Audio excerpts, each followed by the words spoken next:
નમસ્કાર મિત્રો, જય જવાન જય કિસાન।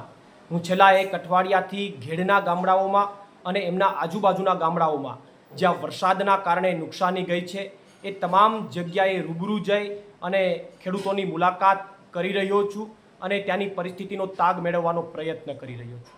મેં છેલ્લા અઠવાડિયાની અંદર ઘેડમાં જે ખેડૂતોની પીડા જોઈ છે, ખેડૂતોની વેદના જોઈ છે, એ ખૂબ જ પીડાદાયક છે। ઘેડ વર્ષોથી આ પીડામાંથી પસાર થઈ રહ્યું છે અને એટલા માટે મને પોતાને ઘેડ માટે કંઈક કરવાની ઈચ્છા છે, ઘેડના ખેડૂતો માટે મને કંઈક કરવાની ઈચ્છા છે।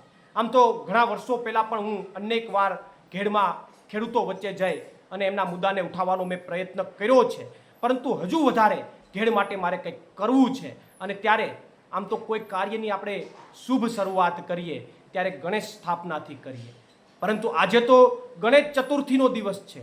ત્યારે ગણેશ ચતુર્થીના પાવન દિવસે હું ઘેડ માટે એક મહત્વની જાહેરાત કરી અને એક શુભ કાર્યની શરૂઆત કરવા જઈ રહ્યો છું। ઘેડના લોકોનો જે પ્રશ્ન છે, વર્ષોથી જે પ્રશ્ન છે, એમનો કાયમી નિરાકરણ આવે અને એમના કાયમી નિરાકરણમાં કોઈ ખેડૂતો સાથે અન્યાય પણ ન થાય।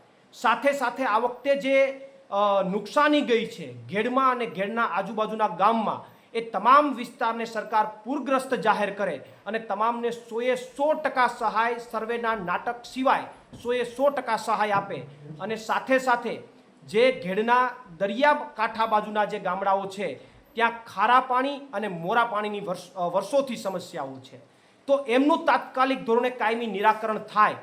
આ તમામ મુદ્દાઓનો સમાવેશ કરી અને હું આવનારા દિવસોમાં ઘેડના તમામ ગામડાઓમાં પદયાત્રા કરીશ। હું આ પદયાત્રા મારફત ઘેડના તમામ ગામડાઓમાં હું ખેડૂતો પાસે જઈશ, ગામડાના લોકો પાસે જઈશ અને ઘેડની વેદના અને ઘેડની જે પીડા છે એને સમજવાનો પ્રયત્ન કરીશ અને એમને ઉજાગર કરવાનો પ્રયત્ન કરીશ। આભાર।